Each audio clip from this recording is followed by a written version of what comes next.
Welcome to a collaborative podcast brought to you by New Cleveland Radio and Cleveland 13 News. I'm your host, Karen Hale, and I'm honored to share space with extraordinary individuals from Cleveland and beyond. Today, my guest is in Mexico. We've decided that these individuals share their purpose and their power to live out life fully while lifting others along the way. This series is about meaningful connections, mutual growth, and the beauty of learning from each other. I'm so glad you're here, so let's meet today's guest. Her name is Emma Lyons. I met Emma through podmatch.com. Always want to mention them because they've been a great supporter of our podcast. Emma helps women break up with the shame voice that's been sabotaging their power. She's not here to help you overcome self-sabotage. She's here to help you dismantle the internalized narcissist posing as your inner voice. And Emma, I understand that narcissist because probably for the first 60 years of my life, that's what I heard over and over again. Yeah, wow. It was so really good for me to re start seeing it like that because we're taught in our culture that it's you, that it's some kind of wounded child. And we're taught to take it to therapy and send it to love. And I'm sure you know, that's the wrong thing to do with a narcissist. And this voice, the so-called inner critic, we're told that it's trying to protect us. It's absolute BS. It's protecting itself, just like the narcissist out there in the world. It's exactly the same as a narcissist. It's grandiose. It's got all these fantasies. It thinks it's special. It requires admiration. It's entitled. It doesn't exploit other people so much as it exploits you. And it has no empathy and it's got full of envy. So it ticks all the boxes of the narcissist, but the call is coming from inside the house. And we need to treat it the same way as a narcissist as we would out there in the world. So, it's interesting because many of the women that I talk to, um, they they act like, you know, I have to hold on to this. And I did for a long time too. I really thought that if I held on to this inner voice that was constantly telling me how terrible I was, okay, Yeah. and I heard it. I was fat, I was ugly, I was stupid, Oh, yeah. I didn't deserve over and over and over again. And I kept fighting it in the wrong way because I kept taking, okay, well, I'm fat, so I'll eat another candy bar because I'm fat.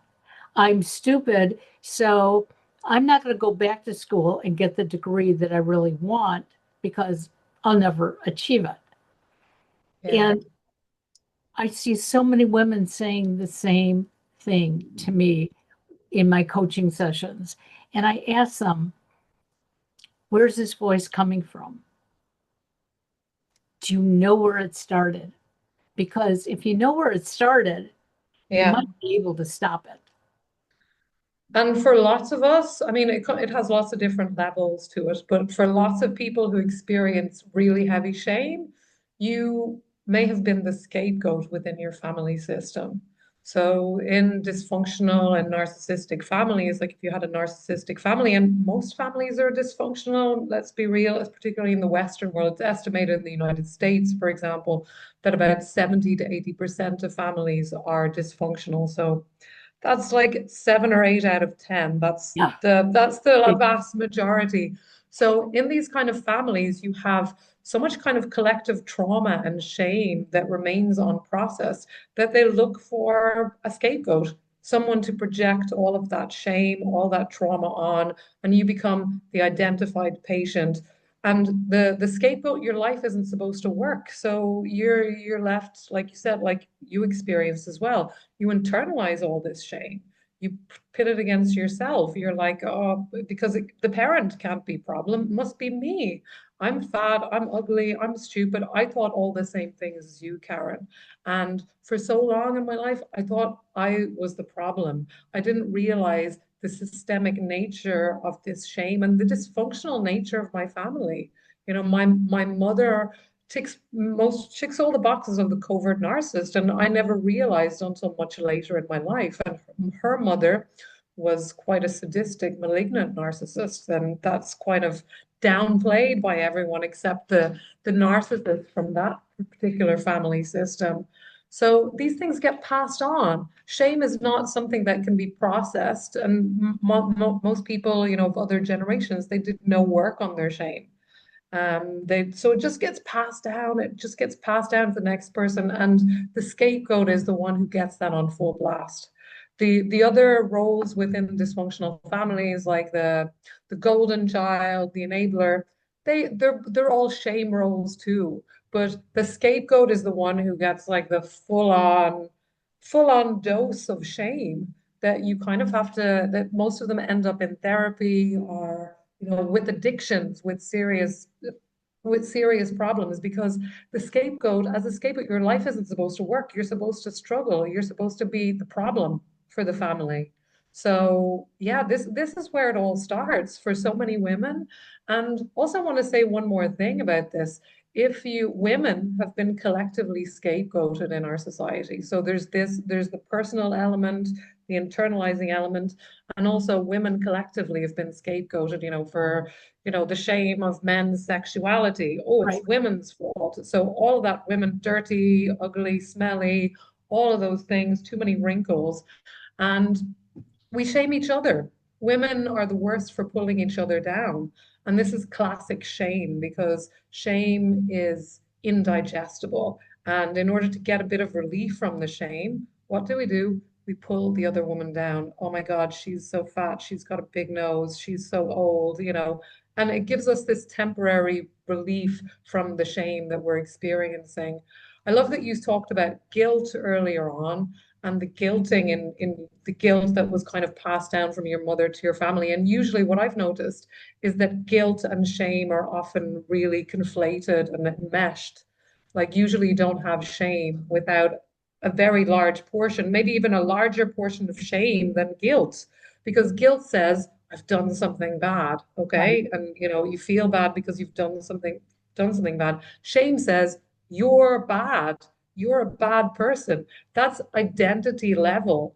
That is always super toxic. But we're told in our culture that shame is good for you, you know? Even if we look at linguistically, I mean, it's you're shameless, you have no shame. This is an insult. So you need shame in order to be a good girl or a good boy. Or you're shameful, he's got too much shame. So shame is really and always it's always a control mechanism. It's always a manipulation. But we're kind of gaslit by our culture to believe that it serves some positive function when that's a complete untruth. Shame is always toxic. It's like one step up from death in terms of vibratory frequencies. And it's not a normal emotion because it's not an emotion that we can process through. You know, if you experience anger, you process through that and then you experience grief. There's something underneath it. Right. Shame isn't like that. And this is why I have such a problem with people telling, sit down with your shame. It's very dangerous because we need to release the shame, yes. But when you tell people to sit down with shame, shame is a bottomless pit of shame. You feel the shame, there's more shame underneath that. You just get deeper in that bottomless pit, that well of shame. And it leads to a very, very dark place because shame ultimately can become super malignant. This shame voice, I call it the inner narcissist. It's that voice that tells you you might as well not be here. There's no point in you being here anymore. So we need that resonance in order to take that action. You know, I've had that voice in my head. I felt that way. And it's all because I'd been performing and arguing and trying to keep to appease this voice all my life. And of course, all that is like you're just giving narcissistic supply to this narcissist that we've internalized. You know, it's interesting because even though I think I lived with all this for 60 years, um, I did find ways of looking at it in a different way. Um, and yes, my mother did did shed guilt on her three kids, um, but at the same time that she did, it was her learned behavior. And as I got older and I understood that, I could Yeah, decipher what she was saying and say, okay, I'm not going to take it this time, you know. 100%. And Yeah, so that was healthy for me. But yeah, when, like I said, when I turned about 60, I realized I've been holding in all these things from being a young kid on the playground and not being asked to play, with who I thought were my friends. And so I took on that persona. I'm not good enough. yeah, And I yeah. never did ask the question because I didn't know to ask the question, why can't I play with you? Okay. And a lot of times they weren't saying I couldn't. I was reading body language and then running home and crying because they didn't want to play with me. So it took me a long time as I started journaling and eventually podcasting and then coaching to realize that some of those things I created myself or I made them worse. 100%. Yeah, So, absolutely. what made you decide that, hey, I've got to research this more. I've got to figure out what's going on with me and how I can help other people. Well, I started realizing that, shame was the underlying problem. It was kind of the underlay in all this. I mean, I've been doing healing and, therapy, all this stuff for years and years. And it was kind of like I could compare it to, doing feng shui in the living room while the house is on fire. So I'd keep taking one step forward and two steps back, or feeling a bit of relief for a while and then reverting. And what it took for me was to realize the dysfunction in my family and the that my mom, ticks many or most of the or all of the boxes of the covert narcissist, and I had been kind of the scapegoat. So I realized that it wasn't me. This is systemic, and this is, like you said, this is learned behavior. My mom learned it from from her mother, who was more of a malignant type of narcissist, and shame is passed down through generations. I don't believe that it's a normal emotion.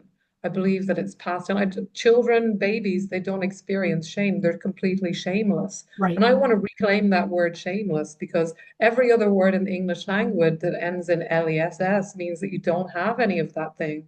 But when we call someone shameless, it's a slur. What we mean is they're behaving in a way that makes me feel uncomfortable. And 99.99 times out of 100, they're acting out of repressed shame. And as you know, shame is the driver of narcissism. This is what therapists have kind of uncovered because if you are completely confident and you believe in yourself and you don't get triggered when someone comes up to you and criticizes you. You don't feel the need to go after them, yeah, the way narcissists do. You're just like, okay, whatever. I believe in myself. I don't need your validation from the outside. So narcissistic behavior is very much fueled by shame. And we live in a narcissistic world. Everything is narcissistic. The governments, even the nice governments, I come from Ireland. It's a nice government. It's narcissistic. It's more covert. And then you have the more malignant types that are, doing genocide and doing all kinds of things out there in the world. This much more overt and obvious form of paranoid, malignant narcissism. But you can see it absolutely everywhere. And of course, we internalize it because the coding system for this narcissistic world is shame. And this is how you get people to shame is very good. It's used because it's very if there's a kid here and I want him to be quiet, he's bothering me, I shame him and he shuts up. No, Yep. no, it's very effective, but it leaves a toxic scar. And also the other thing, I might tell myself, oh, I'm shaming him to keep him a good boy. No, that's for my comfort. Shame is always about the comfort of the shamer. It's never about the person being shamed. This is a lie that we tell ourselves. Oh, I'm trying to help you. No, shame is about the comfort of the person doing the shaming. It's always a projection and it's always a power move. It's always a manipulation.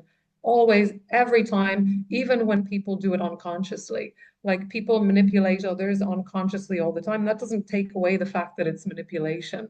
And we can take back our power from that. I spoke to a woman on a podcast the other day, and she was talking about when she was a child, or it was her aunt, and she was a kind of plump child, and she was out eating ice cream with her friend. And this adult comes up to them and says, "You shouldn't be eating ice cream, you'll get fat." And very shaming, right? These girls, they could have felt shame, dropped their ice cream. They laughed in his face. So this is the power. We do not have to take on other people's shame. Shame is always a projection. Shame says there's something wrong with you, you're defective. It's always a projection from the other person, and we don't have to take it in. We only take in we only take in that shame voice. We need to have that receptor, we need to have that narcissistic voice that we've internalized with inner critic that says, yeah, you are fat, or oh my God, you've got a big nose, or whatever the BS is that's being spouted, or you better be careful, or nobody loves you. You need that resonance. And that's real shamelessness. That's why I teach people to break up with this voice and to really reclaim their shameless, because the real power move here is to become unshameable. And that means stop shaming yourself and not take any shame projections that other people throw your way, because you could only take that in with your consent, either consciously or unconsciously. About 2 years ago, I took a course of intentionality. And in taking the course, I learned a lot of different things about myself. I've always been a pleaser, but I found out that I wasn't doing it for the right reasons. Okay. And when I was taking the course and I found that out, my first reaction was, what is wrong with me? I'm, Mm. you know, I turned it around that I was a bad person now for helping others. And luckily, the person who led the training said to me, you're not a bad person, but I want you to go back and think about what good you did in helping others. And when I realized that, she said, but now you get to choose who you help. But you first have to help yourself. And that's one of the things so many of us don't do because we think we're being selfish. And Yeah. so we do what we think everybody else wants us to do. And many of them, as you have said, are narcissists who are pulling us in their direction because we don't have enough confidence in ourselves to say, no, I don't want to go in that direction. I mean, anybody who's living in the United States right now knows what narcissist is, but yet many of us are being pulled because we can't find our own voice because we haven't been told how to do that. So, in your coaching, how do you help individuals spit it out instead of holding it deep inside? Well, first of all, you've got to recognize that shame has no benefit. Shame is not, we're like I said before, we're taught that shame is a good behavioral regulator. And that's the kind of party line in our culture, because that's been pushed by religion, by all kind of hierarchies, because it's effective in the moment. It looks good, it works immediately. So this is how we've been manipulated and controlled through shame. And let's be real, this is how we all do it. We all use shame. If somebody's bothering us, you shame them because it's kind of automatic. So you don't need to be a narcissist to do this. This is because shame is so normalized in our culture, Okay. particularly in Western cultures. So that's the first thing. Really recognize that shame is useless. It doesn't serve any purpose. It's not like anger, right? Anger means somebody's crossed my boundary. I need to say no here. It's not like fear. There's something dangerous here. I need to go the opposite direction. I need to get out of this situation. So all of these negative emotions, even guilt, you can say, recognize I've done something bad, right? So that could be, you could definitely argue that guilt can be positive. But shame, it's not even to say that it's this belief that I'm not enough is even downstream from what shame really is.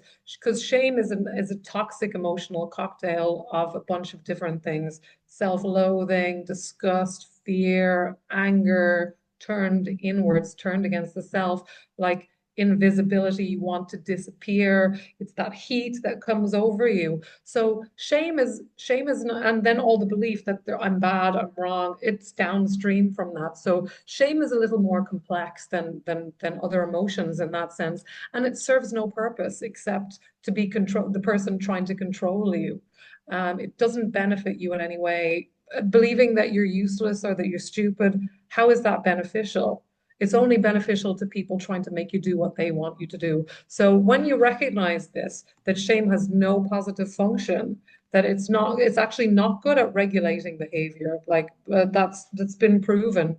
And this is the thing. Like even Brene Brown says that shame, if you don't experience any shame, that would make you a psychopath. And I totally disagree with that perspective because most people, when they're behaving badly, they're acting out of repressed shame. And we don't need shame to recognize that we've done something wrong. Maybe we need guilt, but really more than that, we need empathy. And guess what? Shame shuts down our ability to empathize because it makes us focus on ourselves. It makes us contract. It makes us get defensive. Like if you look at people in cults or, cult-like political ideologies, if you criticize their cult or their ideology, it's a personal attack. They feel shamed and they fight you. They physically fight you. They can get violent because they feel like you're attacking them. It's like they feel like they're personally being attacked, even though you're just attacking an idea, or even though you're just critiquing an idea. So this is what shame does to you. It doesn't make you more amenable to change. It may, in the moment, stop you from doing a thing, but in the medium to long term, it's very, very poor regulator of behavior. If we look at the prison system, you see the same thing played out there again. It's very shaming. You are bad. You have done this. You're bad. It's very shaming. What do does how is our people go out of jail and they commit the crimes again and again? It's not effective at changing people's behavior. Shame is ineffective at changing your behavior. When you use it against yourself, it's not a good way to change your behavior. It might work one time, but it's toxic. Yeah. So that's important. You've got to recognize that. And really, really see that. Recognize shame when it comes up and recognize that it's not your friend. That it's not good. It's not going to help you become a better person. It makes you become a worse person because you become defensive, you become insular, you become defensive, you can't take criticism, you start attacking other people because you feel attacked. So recognize that shame is super toxic. That's the first thing. And then I have an acronym. It's called BREAK. So B is the first one. So when shame kind of starts to hijack your body, and it hijacks you like no other emotion. Only fear is a bit similar, but shame is just so much more visceral. So really break the trance. Start recognize this isn't your voice, that it's a spell. It's a trance that we're all under. And you catch it, you interrupt it. Don't overthink, just name it. This is a trance. And that automatically disrupts the loop. Okay, so then you go on to R, which is refuse to engage. And this is just drop the rope because we're taught to deal one way with narcissists out there in the world, but this inner narcissistic voice, this inner critic, Dr. Ramani, who's the expert on narcissists, she talks about deep, and we've got to do the same thing with this narcissistic voice. Don't defend, don't engage, don't explain, and don't personalize. Don't fight it because that just gives it more fuel, more You're narcissistic supply, more energy. It's like a parasite, that's how I see it. It's a parasite, it extracts all its energy from you, just like the narcissists out there in the world. They need the narcissistic supply. So you just say, not today. You don't owe it any courtesy. You could even say, not today. You don't need to coddle that thing. And this is my kind of problem with the conventional wisdom. We're taught to coddle that voice or that energy. Then go on to E, which is expose the lie. So really call out the shame-based programming. What is it like? It says you're stupid, you're ugly. This is control. It's not factually true. It's not empirical truth. And it's not your story. This is kind of inherited shame that's been impressed on you. And start speaking that truth really disarms its power. Then you go on to A, which is anchor it in your body, anchor it in truth. So shame, it hijacks you like nothing else, like I said. So you want to come back to your body, feel your breath, plant your feet, say your name and the year, and really remind your nervous system, I'm safe, I'm sovereign, and I'm here. And then finally, K is kick it out. Like you can physically shake it out, stomp it out, say out loud, this isn't mine. And that really diffuses it. I mean, I've done it myself and I've taught people to do it.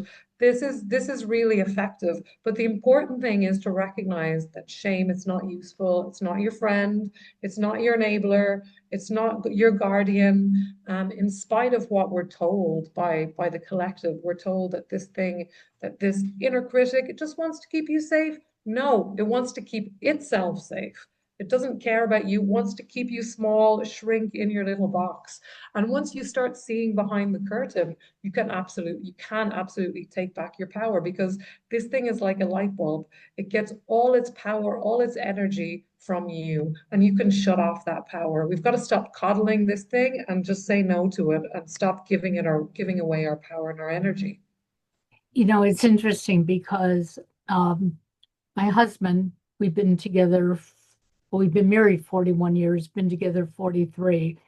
And when I would make those negative comments about myself, he would always stop me and say, who told you you're ugly? Who told you you're fat? Who told you you're stupid?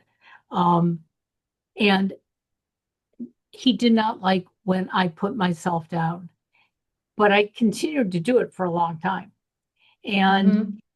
when I finally heard his voice after almost 30 years of being together, it was like, he's right. Who told me that?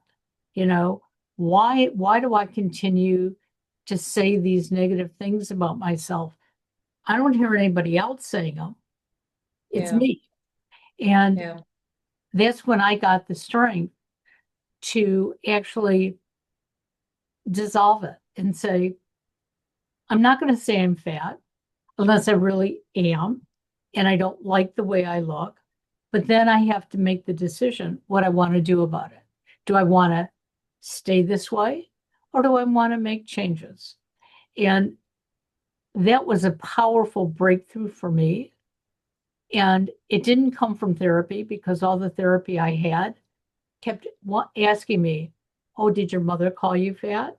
Did your brothers call you stupid? Trying to make them my enemy. And they truly weren't, because the more I thought about it in therapy, they weren't the ones saying it. It was my own visual, my own thought process, because I was comparing myself against other people.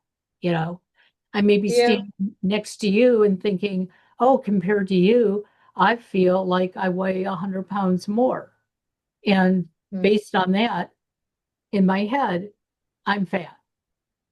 And being fat made me feel ugly. And making me feel ugly made me feel stupid. And it was, Yeah, yeah, absolutely. And were you the scapegoat within your family system? Because often, like I mentioned before, when you're the scapegoat, it's not always overt. It can be quite energetic in terms of this shame kind of gets dumped on one person. It's often the most sensitive person in the family system. They become kind of the depository for all of this collective shame. So what happens then in that situation, even if the parents aren't saying all the time, you're fat, you're ugly, it's kind of in the air. And the child who's in the scapegoat role, what you do is a kind of I must be the problem here. So I'm fat, I'm ugly, I'm stupid. You know, you create all these ideas within yourself because I had all the same thing.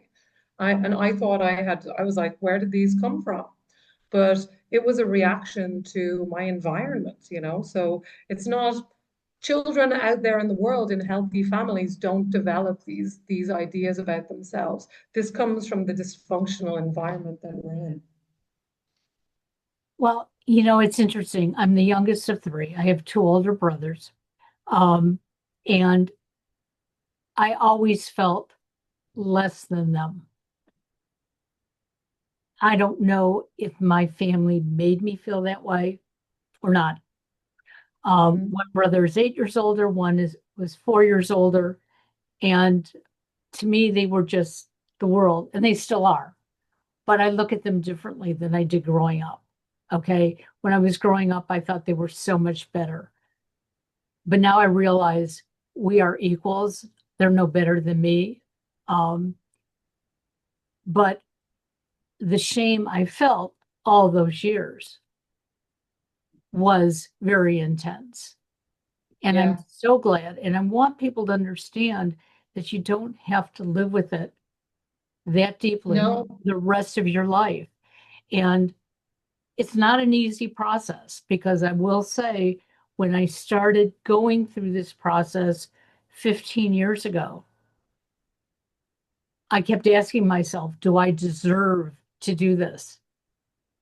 But I kept the answer in the back of my head was, yes, you do. Yes, you do. You deserve to be happy. You deserve to shed some of this stuff. You need to be able to look in the mirror and not see what you thought was this ugly vision. You need to stop badgering yourself about your weight. You need to stop saying that you're not smart enough. And actually, my first step was to go back to school to get my master's degree. And I was so ecstatic because I was excelling with every class I took. And that confirmed to me I wasn't stupid. However, I didn't like school when I was younger. So I didn't do as well as I was doing now. And there was a difference. I could see it. It's like, okay, now I understand. Yeah. So, how can my listeners find you, learn more about you? Um, because you have so many different techniques that you use that it's much different than just a life coach like myself. Yeah, well, I help people to kind of release the emotions that are keeping them stuck. And I'm special, I suppose I've been writing and focusing a lot on shame and also what I've identified as one of the enforcers of shame, which is scarcity, because shame says you're not enough and scarcity kind of enforces that smallness. So we've got to dismantle both of them.